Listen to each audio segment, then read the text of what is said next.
Hello everyone, welcome to my channel learn with Faiza. आज हम एक ऐसी हेयर प्रॉब्लम और उसके सोल्यूशन के बारे में बात करेंगे। यहाँ पे आप देखिए इस वीडियो में ये जो बलगम है, जब भी आपको खांसी होती है तो खांसी के बाद आपको गले में बार बार बलगम जमा हो जाना और आपकी जो नाक है वो बहती हुई है या फिर भरी हुई नाक है, बार बार गला साफ करने का मन हो रहा है। जाहिर है कि आपके गले में बलगम जमा हो गया है तो आप बार बार जो है वो अपना गला साफ करते हो और आपको गीली खांसी है या फिर छाती में कफ जमा हो जाना, तो कफ निकालने का आप प्रयत्न कर रहे हो या फिर ट्राई कर रहे हो। तो ये जो सभी सिम्टम्स हैं वो इंडिकेट करते हैं कि आपको बलगम की समस्या हो सकती है। तो चलिए सीखते हैं आज का डिटेल वीडियो बलगम पे। Myself Miss Faiza Zakwana, I am pharmacist and assistant professor। तो चलिए स्टार्ट करते हैं आज का हमारा वीडियो लेक्चर कि बलगम का इलाज क्या है। समझेंगे कि बलगम क्या है, उसके symptoms, causes, diagnosis, treatment and medicine options. तो ये जो सारे चैप्टर्स हैं वो आज हम वन बाय वन आज के हमारे वीडियो लेक्चर में कवर करेंगे।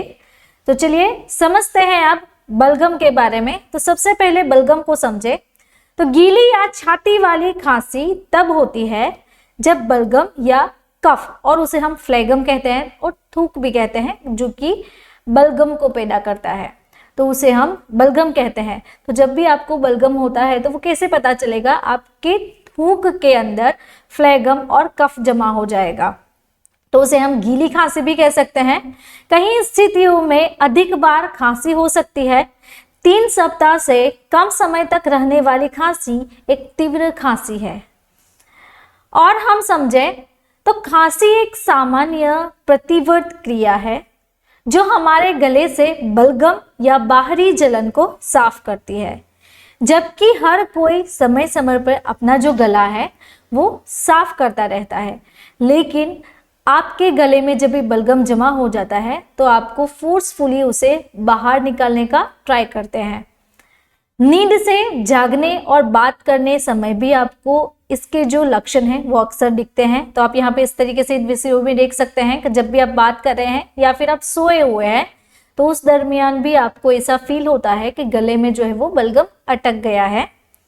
सामान्य सर्दी के संक्रमण के बाद गीली खांसी अंतिम लक्षण हो सकता है। जब भी आपको नॉर्मल कंडीशन में सर्दी या खांसी जुकाम है वो रहता है तो वो एक ऐसा स्टेज ले लेगा जिससे आपको गले में और छाती में बलगम जमा हो जाएगा और कफ जमा हो जाएगा। अब हम बलगम के बारे में समझे तो जब भी बलगम छाती में जमा हो जाता है, हमारे फेफड़ों में, हमारे लंग्स में जमा हो जाता है, तो आप यहाँ पे देखिए, यहाँ पे इसका मैक्सिमाइज किया हुआ है। तो ये जो हमारी ब्रोंकियल वॉल है वो बलगम के कारण छोटी हो जाती है, तो उससे आपको शॉर्टनेस ऑफ ब्रीथ भी हो सकता है। तो यहाँ पे देखिए आप, ये जो हमारी ब्रोंकियल्स है उसमें आप देखिए यहाँ पे ये जो ग्रीन कलर का है वो बलगम है। तो इस तरीके से बलगम का जमा हो जाना। तो अब हम इसके सिम्टम्स के बारे में जाने कि अगर किसी को बलगम जमा हो गया है, कफ जमा हो गया है, तो वो कैसे पता चलेगा, उसके क्या क्या लक्षण दिखते हैं।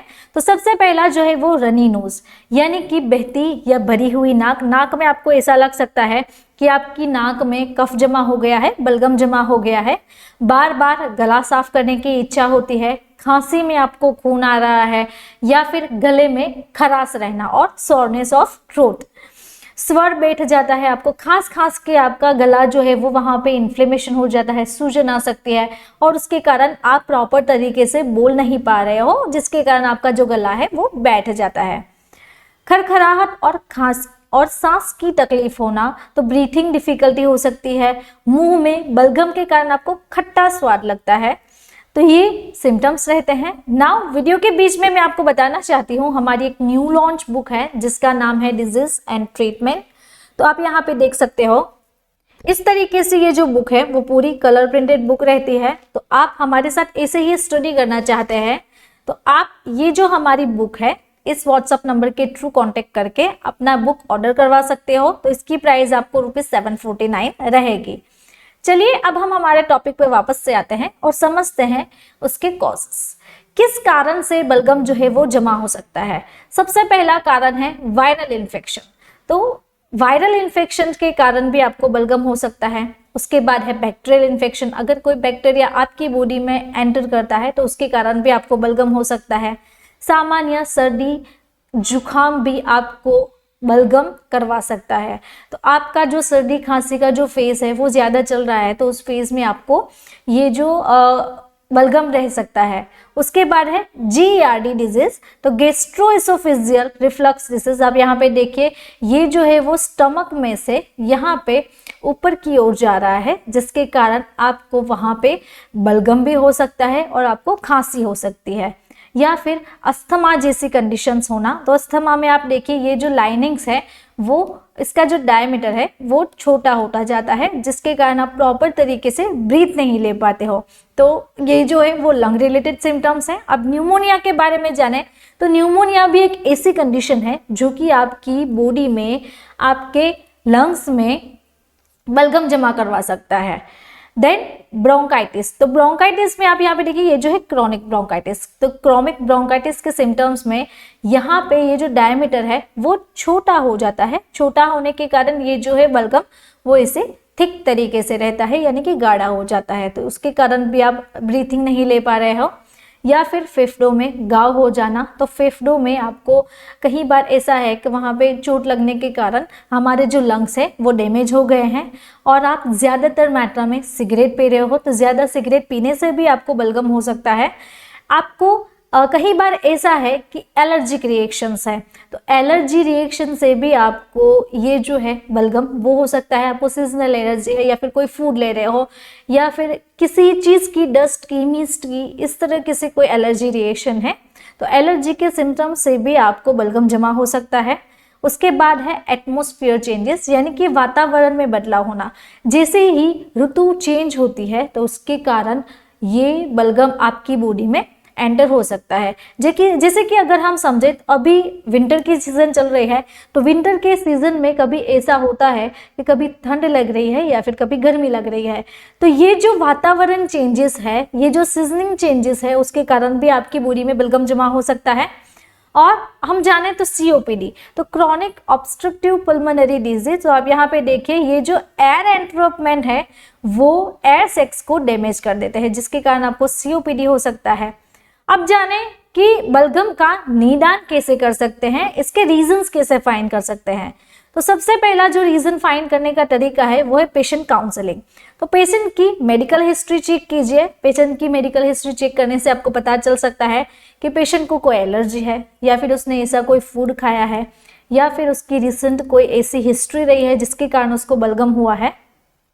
और उसका फिजिकल एग्जामिनेशन, यानी कि वहाँ पे थ्रोट का एरिया है, गले का एरिया है, तो वहाँ पे किस तरीके से बलगम है, वायरल डिजीज है, बैक्टीरियल डिजीज है, तो वो एग्जामिनेशन आप करवा सकते हैं। अब साइन एंड सिम्टम्स बेस्ड, तो पेशेंट के क्या क्या कंडीशंस है, उसके क्या क्या साइंस दिखते हैं, उसके क्या क्या सिम्टम्स दिखते हैं, उसके अकॉर्डिंग चेक किया जाता है। देन ब्रोंकोस्कोपी, अगर किसी के लंग्स में ज़्यादा बलगम जमा हो गया तो ये जो ब्रोंकोस्कोपी है, यहाँ से आप देखिए ये जो माइक्रोस्कोप है वो लंग्स के अंदर डालते हैं। लंग्स के अंदर डालने के बाद वहाँ की फोटोग्राफ्स लेते हैं और चेक करते हैं। देन बायोप्सी, बायोप्सी में आप यहाँ पे देखिए फ्लूइड इन प्लूरल स्पेस, तो वहाँ पे बलगम जमा हो जाना, जिसके कारण बायोप्सी से भी हम ये जो फ्लूइड है वो बाहर निकाल सकते हैं, तो ये एक अनदर डायग्नोसिस है। देन लंग्स का एक्सरे, तो एक्सरे से भी पता चल सकता है कि कितना बलगम फैला हुआ है। देन इकोकार्डियोग्राम, तो EKG से भी ये फाइन हो सकता है। अब हम देखें कि स्पूटम टेस्ट, तो स्पूटम टेस्ट में क्या होता है, तो आप यहाँ पे देखिए जब भी हमारी सलाइवा यानी कि जो थूक है हमारा वो कैसा होना चाहिए, थिन एंड वाटरी।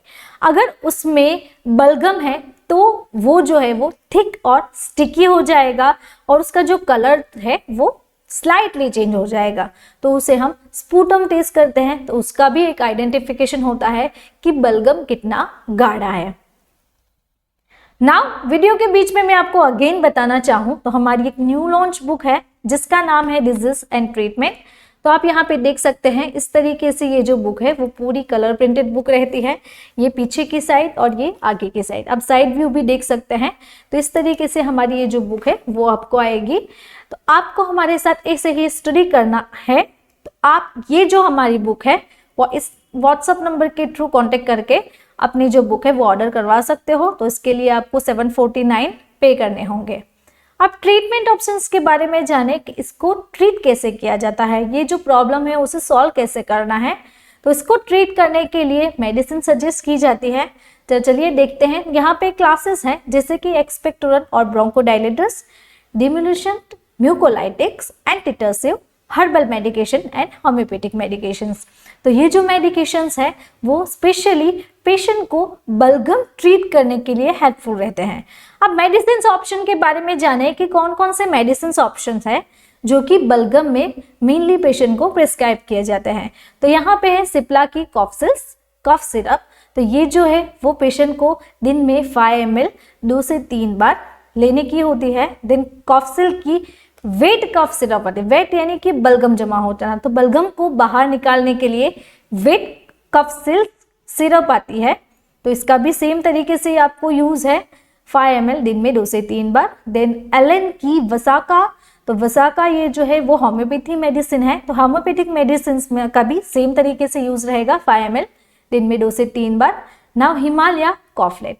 तो कॉफलेट जो है वो बहुत अच्छी मेडिसिन है। इसमें आप यहाँ पे देखिए हनी और तुलसी के लीव्स का एक्सट्रैक्ट आता है, तो उसके लिए ये जो डोज है वो भी सेम रहेगा। Then Himalaya वसाका syrup. तो इसमें वसाका लीव्स अच्छी तरीके से उसकी प्रॉपर्टीज देता है, तो ये भी सेम तरीके से यूज है। देन उसके बाद चरक कंपनी की बात करें तो चरक का कॉफोल SF। तो ये आयुर्वेदिक सिरप है। तो आयुर्वेदिक सिरप जो है वो पेशेंट को इस डोज में दिया जाता है। अब बात करें टैबलेट्स में, तो टैबलेट्स में यहाँ पे देखिए डेरिफाइलिन OD यानी कि दिन में 1 बार। तो इसका डोज कितना है 300। तो पेशेंट को ये जो है इटोफाइलिन एंड थियोफाइलिन कॉम्बिनेशन में प्रोलॉन्ग रिलीज टैबलेट रहती है। तो ये टैबलेट पेशेंट को single tablet per day prescribe की जाती है। अब बात करें एसिब्रोफाइलिन ASR यानी कि सस्टेन रिलीज। तो इसका भी सेम तरीके से यूज रहेगा दिन में 1 बार। अब हम बात करें कि लोजेंजिस की, तो लोजेंजिस एक अच्छे फ्लेवर्ड आते हैं। तो ये कफ को सप्रेस करते हैं, कफ को रिलीव करते हैं। तो ये जो स्ट्रेप्सिल्स चेस्टिक ऑफ लोजेंजिस है ये पैक ऑफ 6 आते हैं, यानी कि एक पैक में 6 आते हैं। तो ये जो 6 है वो पूरे के पूरे आपको पूरे दिन में 1 से 2 लोजेंजिस 2 से 3 टाइम पर डे आपको कंप्लीट करने हैं। यानी ये जो है वो सिंगल डोज थेरापी रहेगी। आपको दिन में एक ही बार में 6 के 6 ये जो लोजेंजिस है वो खा जाने हैं। अब बात करें तो अगर किसी को एलर्जिक रिएक्शंस है तो एलर्जी से निकलने के लिए मोंटेल्यूका सोडियम एंड लिवोसिट्रिजिन के कॉम्बिनेशन है मॉन्टेक LC। तो ये जो है वो पेशेंट को एक टेबलेट दिन में 1 बार या फिर 2 बार प्रिस्क्राइब की जाती है। Then TSQ-DXDT। तो ये जो है वो भी ब्लू क्रॉस की अच्छी मेडिसिन है। तो ये भी पेशेंट को दिन में 1 टेबलेट 2 से 3 बार प्रिस्क्राइब की जाती है। तो अगर आपको मेरा ये वीडियो अच्छा लगा तो आपको ये वीडियो भी अच्छा लगेगा। ऐसे ही डिजीज एंड मेडिसिन के बारे में आपको जानकारी चाहिए तो आप मेरे चैनल को सब्सक्राइब करें और बेल आइकन को टर्न करना ना भूलें। Thank you for watching my video.